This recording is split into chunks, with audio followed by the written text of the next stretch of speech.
Welcome to Peninsula Seniors Out and About. Today we're here with Commander Cecil Fleener. He worked in the White House during Truman's administration. What was your role in the White House, Cecil? I was one of two assistant naval aides to the president. How long did you work at the White House? I was there from shortly after he took office until the end of the war. How did you get assigned to the White House? I was assigned to there at the request of James Kimball Vardaman, who was a Navy captain that I had served with previously on two different occasions as a Navy chief. And he was the naval aide to the president. I was one of his assistants. What were your responsibilities as assistant naval aide? Anything that related to the Navy passed through our office, and that included anything from Congress, anything from the public, anything that had to go to the president came through our office for review.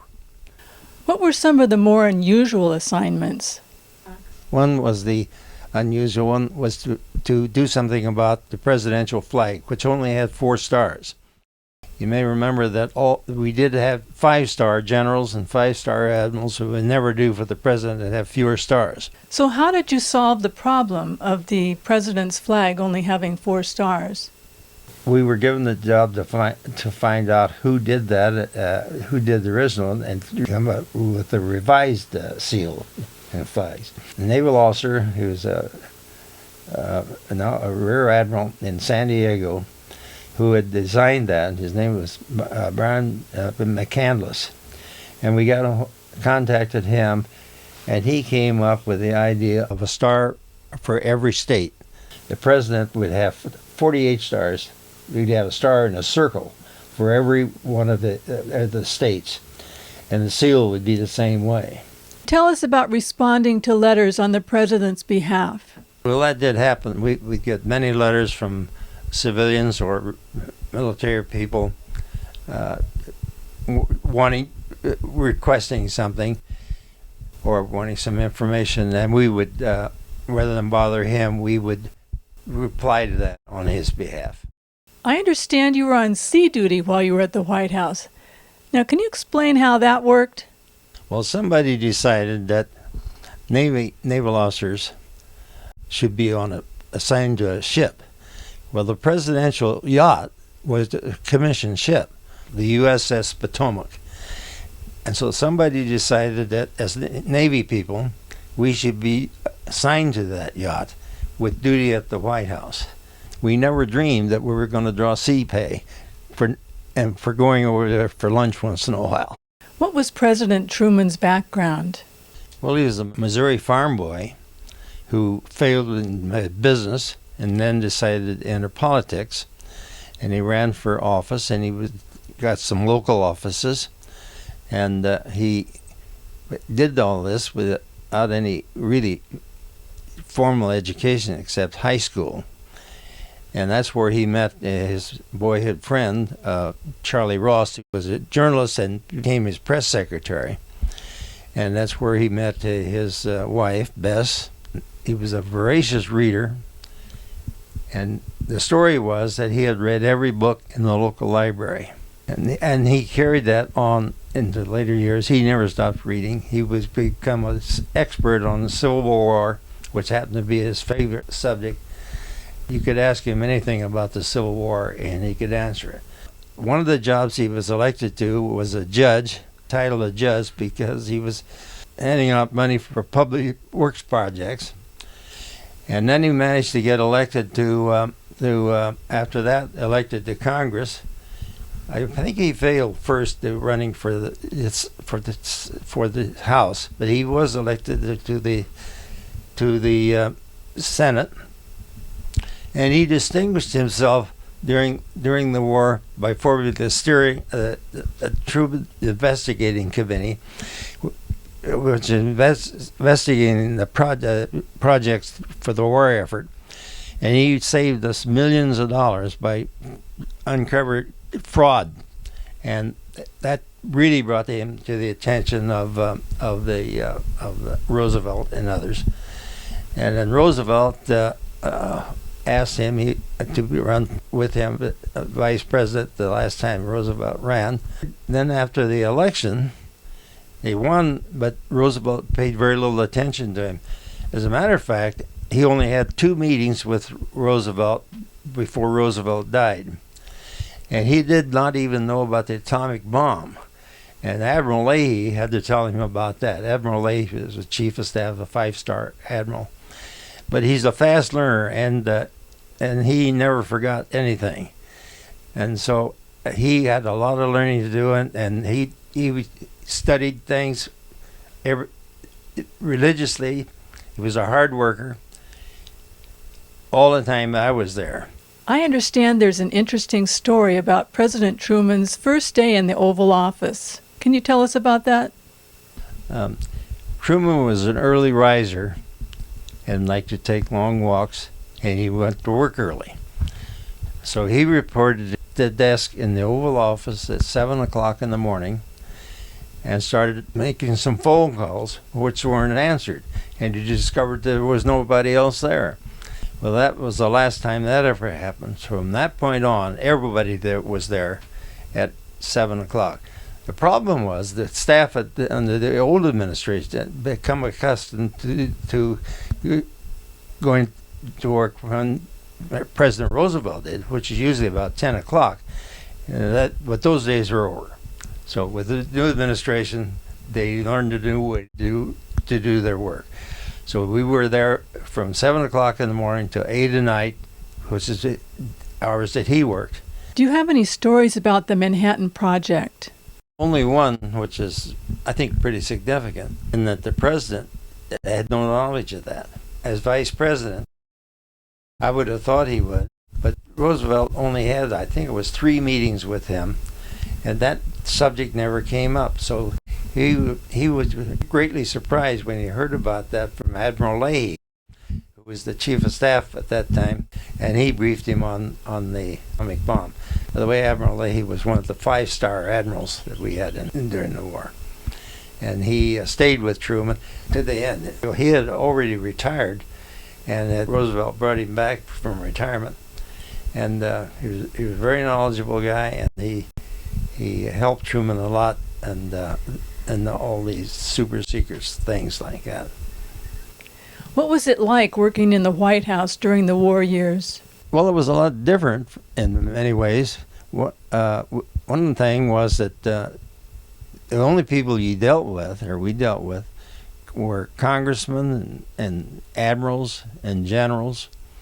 And the fun part, though, was when I would call up some admiral over in the Navy Department and say, "This is Ensign Fleener," and he'd say, "Yes, sir. What can I do for you?" Who was the chairman of the Potsdam Conference? Well, the chairman, as it turned out, was President Truman. It was a big surprise to us. We thought that Stalin would want to be the chairman, but he was first to nominate President Truman, which was unanimously. The official name of the conference was the Berlin Conference. However, because it was held in the city of Potsdam, it's widely known as the Potsdam Conference. And this was the last wartime meeting of the leaders of the great Allied powers. I understand President Truman had quite a sense of humor. Would you share a story about that? Yeah, actually I have 2 favorite stories.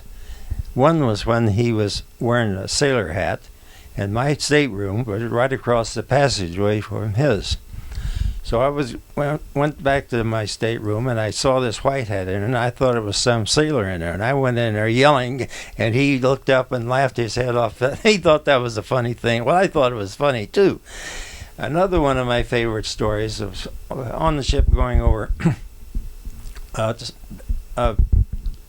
Stalin complained to him about Fred Canfield, who was a U.S. Marshal.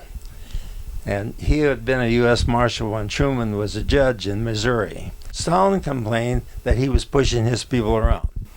So Truman said, "Well, I'll take care of it." And the next time he had a chance to get with Stalin on deck, he called over Fred Canfield and said, "Marshal Stalin, I'd like you to meet Marshal Canfield. Well, the Marshal is a high-ranking office in the Soviet Army. And so this changed Stalin's attitude. From that point on, he treated Fred Canfield with highest respect. What was it like having your stateroom directly across from the president's? Well, it was very nice because every night there was chamber music while he was eating dinner. And we had good security because 24 hours of the day, there were two Secret Service guys at his door. So we were really safe. And then after the dinner was over, although we had movies for him, he really liked to see the movie. What he preferred to do was have the other senior members of his party aboard the ship come down and join him in a poker game. He loved to play poker. What are some of the highlights working in the White House? The two of the highlights, I guess, would be the having access to the map room, which is now called the Situation Room, and the other would be attending the press conferences. Can you tell us about the map room? Well, the map room came about during Roosevelt's administration. There was a lieutenant, a famous movie star that probably everybody knows, by the name of Robert Montgomery, who was a lieutenant in naval intelligence, and his assignment was in London. He came back and reported to President Roosevelt that Churchill had a map room, and it was set up much like I'll describe what we did here. And Roosevelt said he wanted the same thing. And of course, when the president wants something, he gets it. So they established the map room. Now, the map room is a highly secret, probably the most secret place on the earth at that time, and probably still is. It's now known as the Situation Room. In the map room,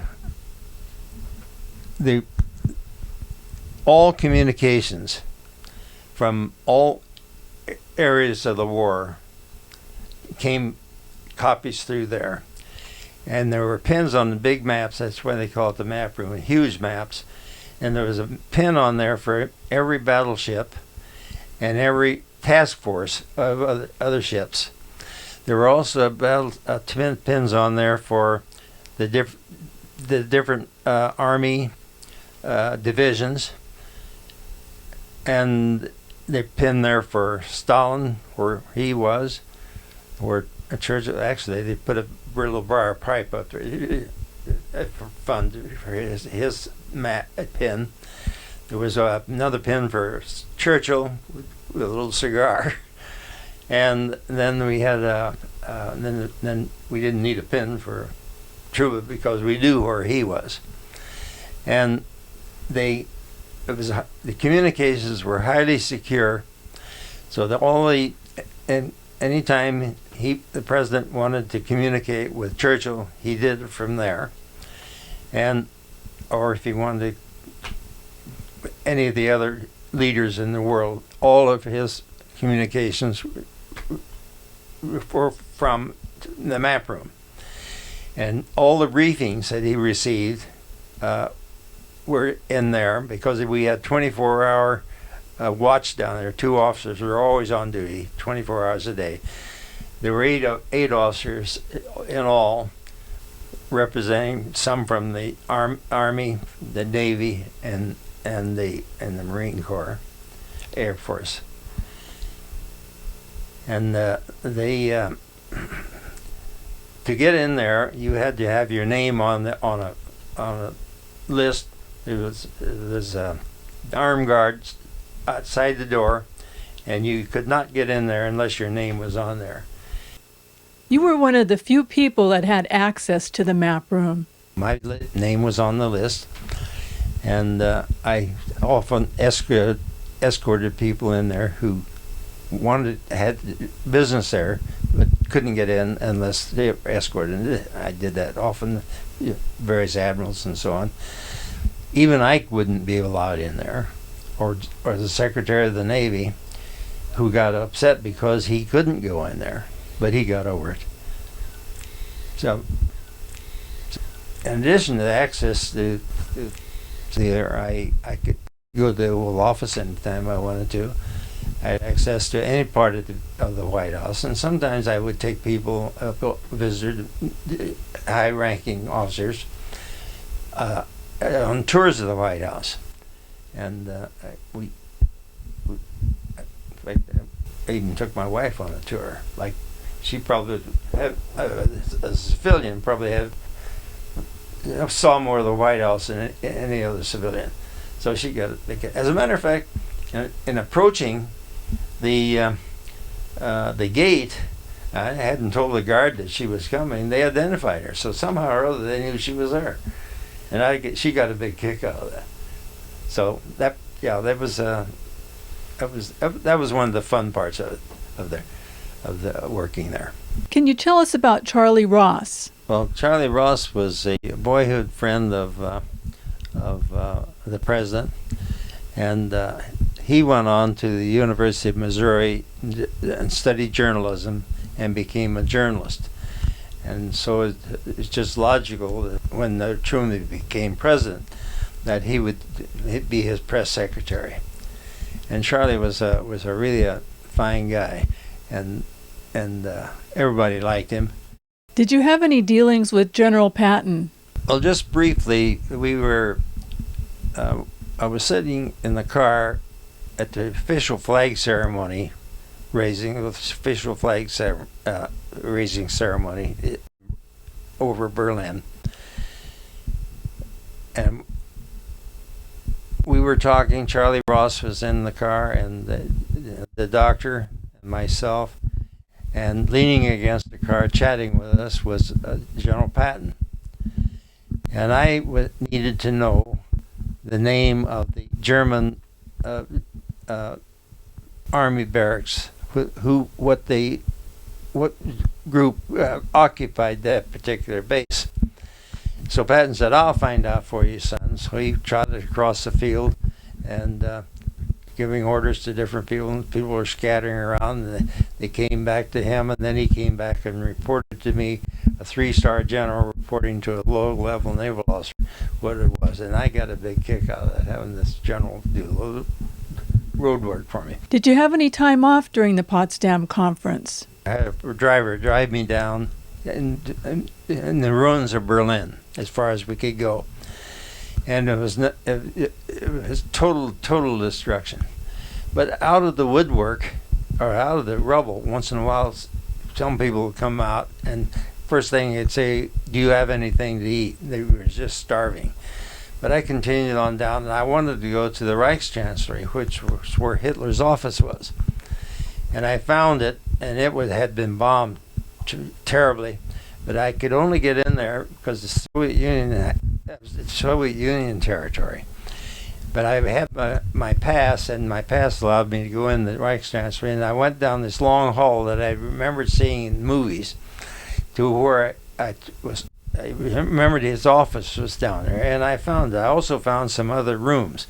So I went in some of these other rooms, and I picked up things that were in there, the needy metals. I picked up a lot of iron crosses and other things that I used to take when I'd go on my Navy duty. I'd pin one on the captain once in a while, but I picked those up and some other things. And then I got to Hitler's office, and I had read that his desk was the marble slab, and it was a huge marble slab, but it was blown to bits. And I picked up a couple pieces of that as souvenirs. I understand you took a special trip with the president during a lull in the conference. Can you tell us about that? Truman decided that he wanted to visit General Bolling's headquarters, who was the commanding general of the Rail Splitter Division. So, and his nephew happened to be the general's chief of staff, Colonel Truman. So we flew to Frankfurt and then motored through all these little villages and stopped along the way to visit some small pockets of soldiers that were stationed there. And he'd stop and make little talks to them. And sometimes he'd find somebody from Missouri, and and have a special chat with them. And so we did that all the way to his headquarters, which was in a beautiful old villa that some Germans had owned. So we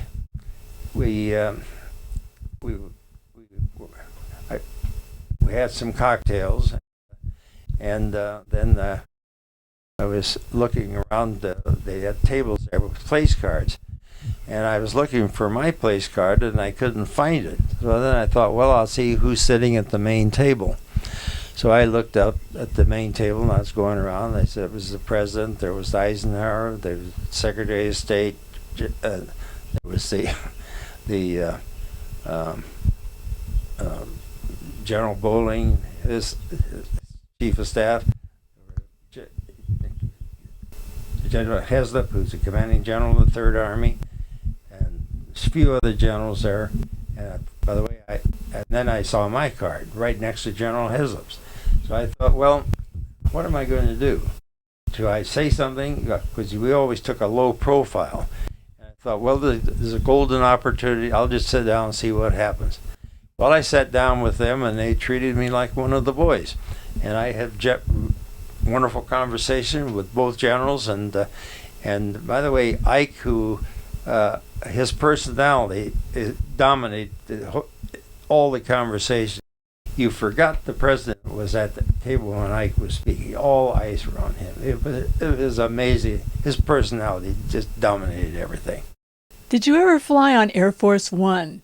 I flew on the president's plane, but it was not Air Force One. That came later. I forget which president that came. I think the president following Truman. Roosevelt used fancy names, and he called it the Sacred Cow. And the plane was equipped for him, of course, because he couldn't walk. And they had a little elevator built in the belly of the plane, which would drop down to the ground. His wheelchair could wheel in there and come up and inside. And then the big room there were for him to, where he would sit, and with a big chair, which we called the throne. And when we flew on a trip we took to Copenhagen without the president, we took turns sitting in that and taking pictures of each other. Where were you when Japan surrendered? Well, I and my wife and the wives of all the military personnel who were assigned at the White House, plus members of the president's cabinet and their wives, and the president and his wife, were invited to the fireside chat room, where we listened on the radio to the surrender ceremonies on the Missouri. And after that was over, he made two speeches, one to the American people and one to the members of the armed forces. Now, I got two copies of that. They were press releases. And then the next day I talked to Matt Connolly, who was the appointment secretary to the president, if he thought the president would autograph those to me, for me. And he said, I think he will. And he did. And I have those among my souvenirs. I understand you said no to one of President Truman's requests. That was bold of you. Can you tell us why you declined? Yes, I did, and I'm probably the only person that has ever said no to a president. You don't do that. But I was asked about this, remaining there. War was over, and I told him that no, sir, I want to go back to school. I've already been accepted at the University of Southern California, and so he said, okay, son, go for it. Did you see the president after you left the White House? Yes, I did. It must have been 10 or 15 years later when he was on a speaking tour, and he was speaking in the town hall down at the Biltmore Hotel in Los Angeles. And a group of us got a table and to hear him. But before the speech, I decided I would go up and say hello. The guys at the table didn't know I knew him. They were a little shocked that I would do this. But I went up to the table, and where he was sitting with Ed Pauley and and the other high important people in the city. And I stuck out my hand, and I said to him, "I don't know if you remember me." And he interrupted me, and he said, "What the hell do you mean I don't remember you, son? How are you?" So we chatted a little bit, and then written and said goodbye, and that was the last time I saw him. Can you show us some of the artifacts and the memorabilia that you collected? This is some of the stationery that we used at the White House. This is the one we use most of the time. This is for letters. We didn't write long letters. Most of the letters that we would be writing would be this. All correspondence that came to the president from the public or anywhere else came to our office, if it's anything regarding the Navy or Navy personnel. So we would respond to that on behalf of the president. Anything coming from Congress regarding the Navy came through our office for comment, legislation or anything.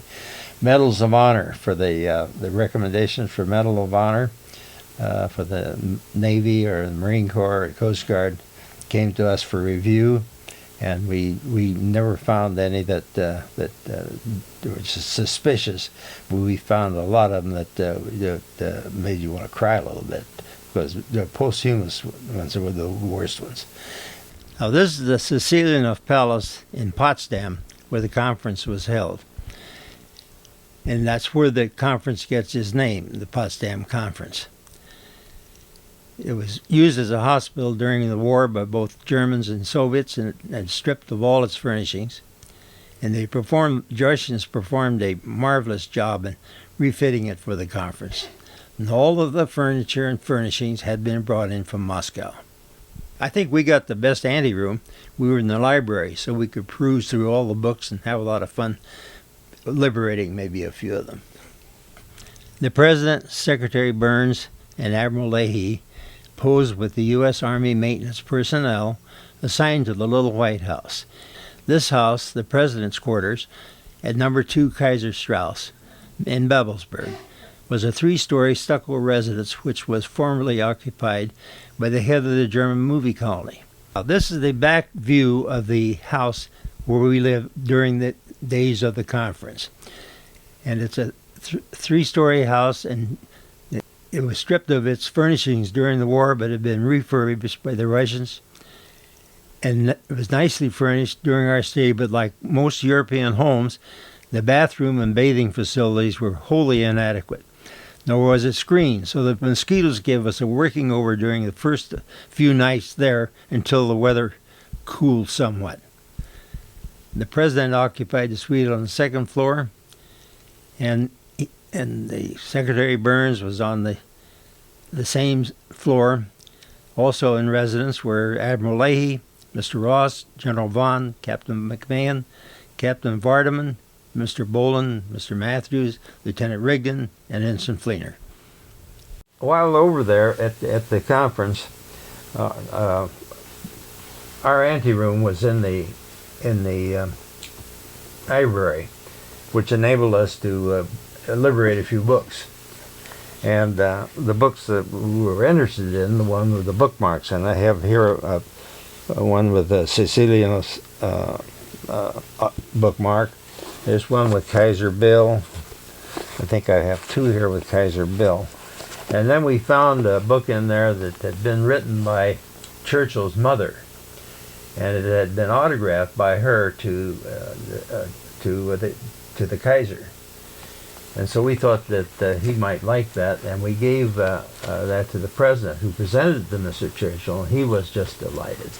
And he thought that was the best souvenir he could possibly have to take back there. This is a sample of the bookmark, Kaiser Bill's bookmark, and there it says Ex Libris Wilhelm II, and that's the bookmark. This is his bookmark. It's in this particular book here. This one here happens to be a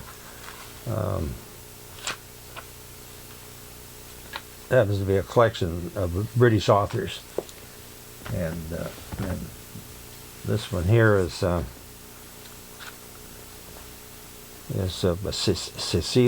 Cecilia's bookmark, which is somewhat different. And this is a book on Alfred Tennyson. And then the other one I have here happens to be in German, as the story says, Der Kaiser. And that's a different bookmark. This little red book with the swastika on was something I picked up on the floor of the Hitler's office. And I was intrigued with that because it has an inscription inside. And I've been told by people who interpreted some of the things, and that was a little Nazi Party handbook. One of the rooms that I went into in the Reichskanzlei, right near the Hitler's office, was about knee-deep in medals. Apparently the bombing had broken open the bags and wherever they were stored in, and they'd just walk in there and wade through them. I had read that this desk was a marble slab, but it was when I saw it was a pile of rubble. And this is a piece of the desk. That was the color it was. The most interesting thing to me was a little ashtray, that cheap ashtray, which I thought might have some historical interest, because I heard that Hitler wouldn't allow anybody around him who smoked.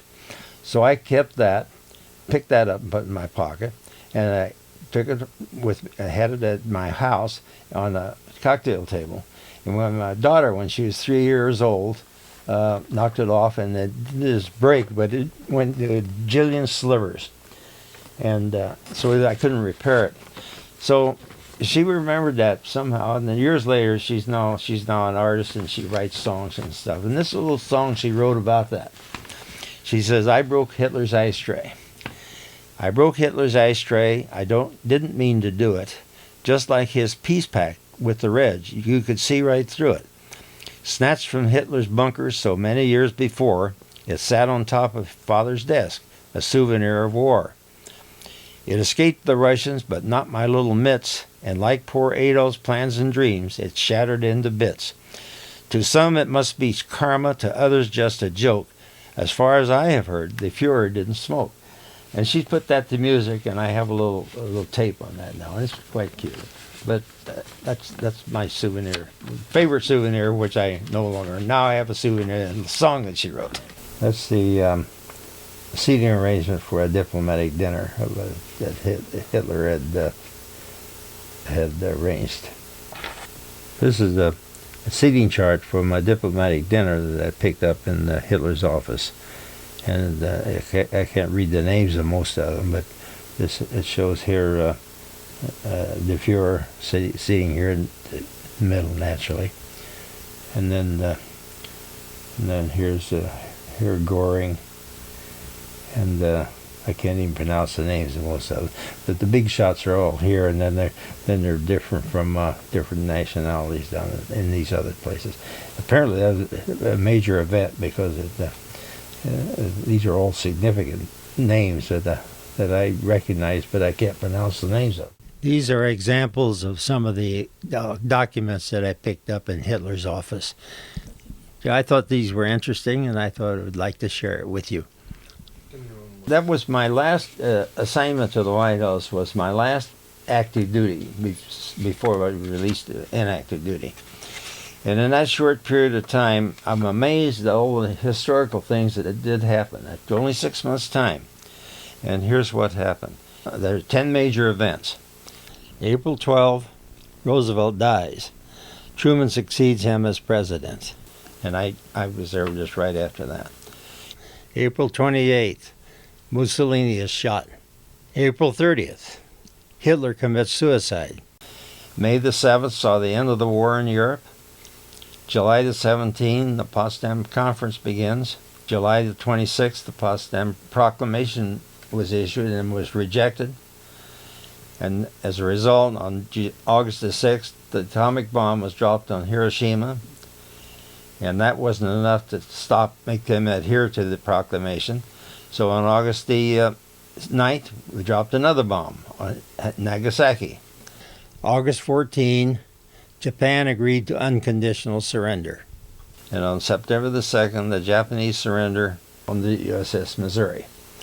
Now on the day of the surrender ceremony, the president invited the members of the cabinet and those of us who were on the military staff in the White House to the fireside chat room, where we listened on the radio to the surrender ceremonies on the Missouri. And after that was over, he made two speeches, one to the American people and one to the members of the armed forces. Now, I got two copies of that. They were press releases. And then the next day I talked to Matt Connolly, who was the appointment secretary to the president, if he thought the president would autograph those for me. He autographed both of them, but on the members of the armed forces, he wrote this. He said, "Best wishes to Cecil M. Fleener, for whose contribution to the war effort I thank him. September 1, 1945, Harry S. Truman." This is a copy of the proclamation by the heads of governments, United States, China, and United Kingdom. And this was given to me by the president with his signature at the end, Harry Truman, and Winston Churchill by HST, and President of China by wire. Now that proclamation to the Japanese people, or Japanese government, obviously was rejected. And the result was the dropping of the first atomic bomb on Hiroshima. Here's what the president had to say to the American people following the dropping of that bomb. There. Said, "A short time ago, an American airplane dropped one bomb on Hiroshima and destroyed its usefulness to the enemy. That bomb has more power than 20,000 tons of TNT. The Japanese began the war from the air at Pearl Harbor. They have been repaid manyfold, and the end is not yet. With this bomb, we have now added a new and revolutionary increase in destruction and to supplement the growing power of our armed forces. In their present form, these bombs are now in production, and even more powerful forms are in development. It is an atomic bomb. It is a harnessing of the basic power of the universe. The force from which the sun draws its power has been loosed against those who brought war to the Far East. We have spent more than $2 billion on the greatest scientific gamble in history, and we have won. But the greatest marvel is not the size of the enterprise, the secrecy, or its cost, but the achievement of scientific brains in making it work. And hardly less marvelous has been the capacity of industry to design and of labor to operate the machines and methods to do things never done before.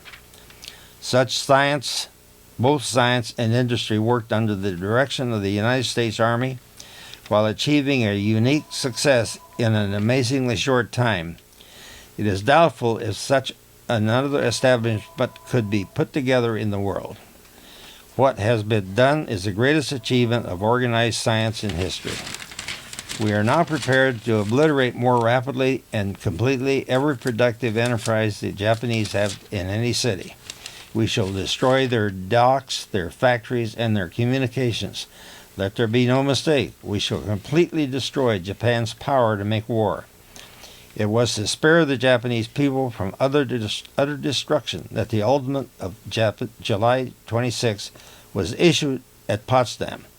Their leaders promptly rejected that ultimatum.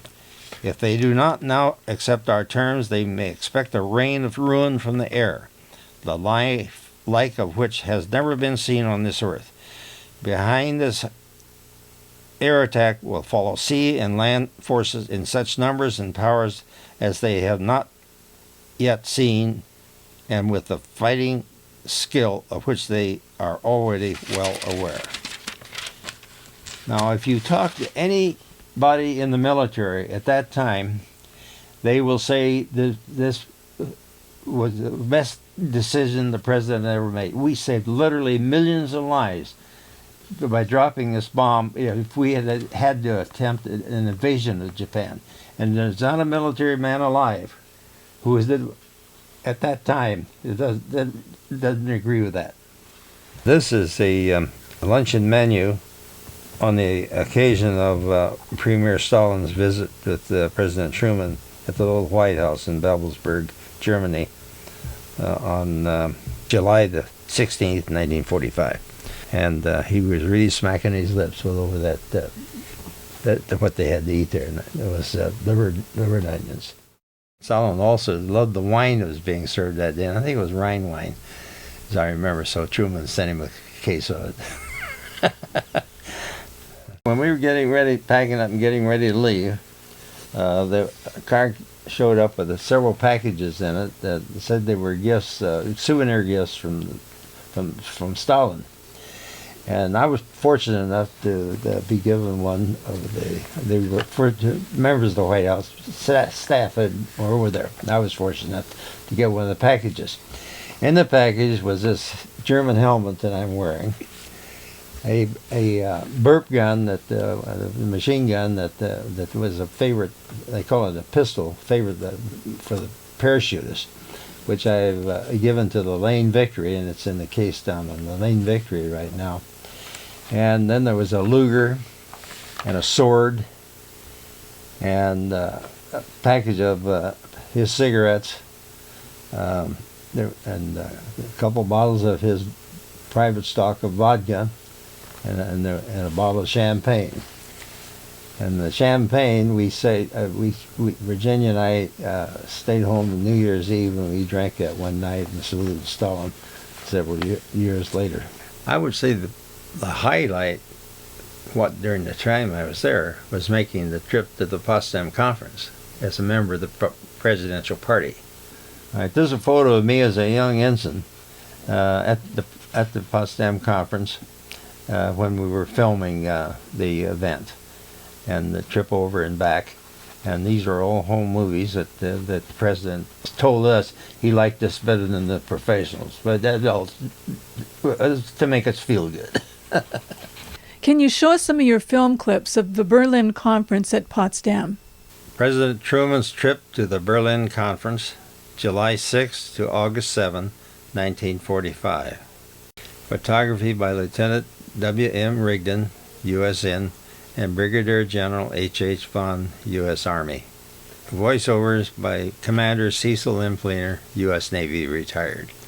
The President left Washington on the late evening of July the 6th. His train arrived in Newport News, Virginia, morning of July 7th, where he immediately transferred to the heavy cruiser Augusta. Sailed in the Augusta at 0700 July 7th for Antwerp. The Augusta was escorted by the light cruiser Philadelphia during the entire sea trip. The second day out, the President meets the ship's officers. Every single officer aboard on the ship's crew was there to shake hands with those who weren't on duty, that is. He got to shake their hands later. The President and the Secretary of State stroll around the decks, and they're on the way to the bow now. And they're going to do some chatting up there, and that's Jimmy Burns. And that's our escort ship up ahead. Captain Vardaman, Captain McMahon, General Vaughn, and Secretary Ross. There's Charlie Ross, the Secretary of State, and the President. That's me on the left. And there's some other guys there. Captain Foskett is the commanding officer of the ship, along with the President and Jimmy Burns. There comes Jimmy Burns and the President. Back with Captain Foskett again. Captain Foskett later became the naval aide to the President.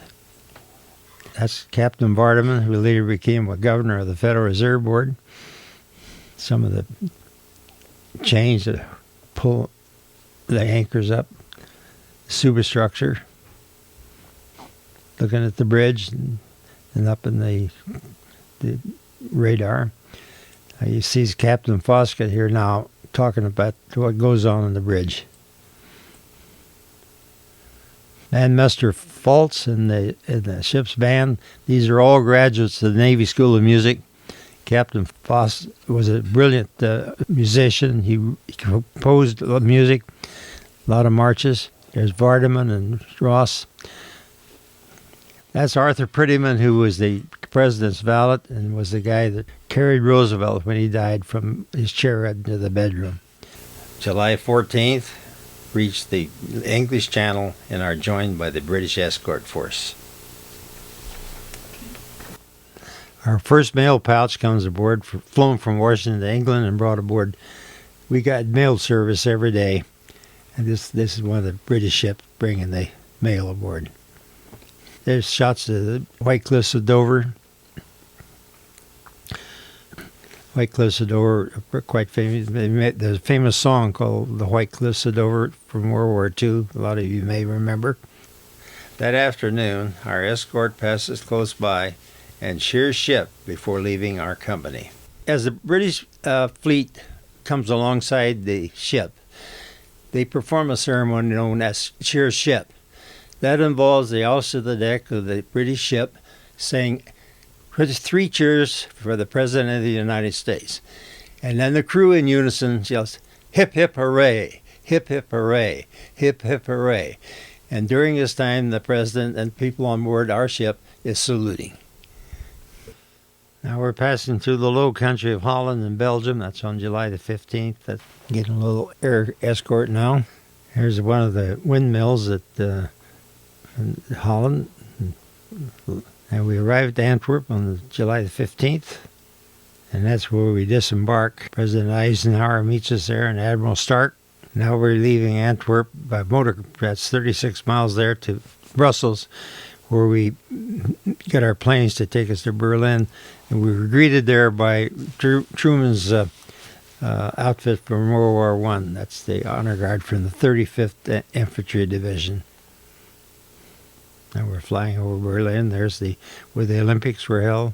Now we're landing at Gatow, an airport down the outskirts of Berlin. British flag and the American flag.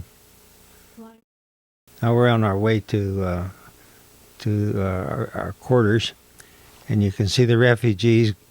They don't know where they're going. They're just going anywhere and everywhere. They have all their worldly possessions with them, right, in those little carts. Now we're going to visit what's left of Berlin. This little visit around town after we got settled in our quarters. And you can see everything. The whole city is just like everything. You walk down the streets there, and the people come out of nowhere and want to know if you have anything with you that they can eat. Now, this is Hitler's Reichschancellery. That's where his office was and where all of the official business was held. That's where he shot himself, and underneath there is where the bunker where some of the other people killed themselves. That's all inside the Reichschancellery. The bomb came right through the roof there and really did a lot of damage. That's looking down the long corridor toward Hitler's office. And there's the balcony where Hitler gave a lot of speeches. Now, this is Berlin, a monument of the Soviet tank. Everything in Berlin there was under the control of the Soviet Union. Red soldiers, they were a very somber group. They never smiled, and they acted like they would like to stick a knife in you. They were very unfriendly people. I always thought it was a mistake that Eisenhower let them come in first. All over there were the pictures of Stalin, Truman, and Churchill. See bicycles and horse carriages. That looks like the president's car with this lieutenant hanging on the side. July 16th, the president inspects the 2nd Armored Hell on Wheels Division. That division is now in Berlin. Now we're back along the Autobahn, and more refugees. Now, Babelsberg, a suburb of Berlin, where the American delegation to the conference lived. The little White House was the former home of the head of the motion picture colony. That's a little lake in back of the house. That's a railroad station there. And Kaiserstrasse, that's the name of the little White House, surrounded by spacious gardens. They were really beautiful. And we had MPs all over the place on duty for security purposes. 3-story house, or maybe I guess it's 4 stories. The president lived on the top floor, and then up in the attics where all of his staff lived. Now, Prime Minister Churchill's leaving. He'd been visiting with the president. Now he's leaving. You can see the ubiquitous cigar there in his left hand. Admiral Leahy there with all the brass. That's Lord Louis Mountbatten coming out there with all the brass. July 20th, at a ceremony in which the President, Secretary Stimson, and General Eisenhower, General Bradley, General Patton, General Clay, and Parks attend, the American flag is officially raised over Berlin. Cecilianow Palace in Potsdam, former summer palace of the Crown Prince Wilhelm, scene of the Berlin Conference. A big red star of live flowers. This was planted in the courtyard by the Soviets, we were told. That's the Maitre d' from one of the famous hotels in Moscow. There's the big three at Cecilianow. This was the last meeting with Mr. Churchill. They had an election. Sadly, Churchill lost the election to Attlee. And Attlee attended all the time anyway, so he just took over when Churchill couldn't attend anymore. And you notice the president's always in the middle. Stalin usually has his pipe out or cigarette, and Churchill always has his cigar. Truman didn't smoke. That's some of the press and their photographers. That's one of our Navy photographers. This day there was a lull, and we flew to Frankfurt for the president to inspect units of the Army en route for lunch with General Bolling's headquarters. General Bolling was the commanding general of the Rail Splitter Division. Now we're at Frankfurt Airport, and where they'll be giving some medals. And you notice also the airport, that metal mesh there that was created in the airport. He's coming off the Sacred Cow now. He's met by Ike. That's General Vaughn alongside him.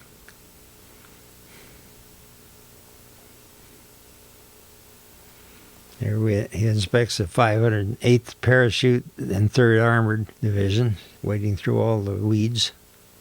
Every one of these units, he'd make sure he gave a little talk to the people, trying to single out somebody that was from Missouri.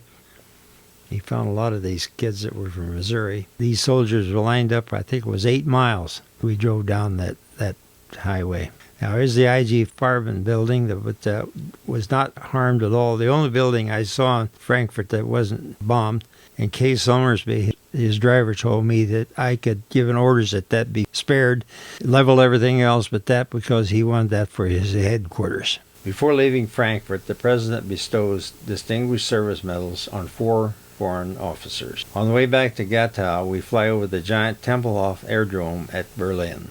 Now the new big three, Mr. Bevan, now's the British foreign minister, stands behind the president. There's Stalin, Attlee with the bald head, Truman in the middle, president. There's Admiral Leahy on the left, in the second row, Bevan in the middle, and Jimmy Burns on the right. Bevan was the foreign minister of Britain. August the 2nd. We landed unannounced at Harrowby Airport near Plymouth, England. We're on our way home now.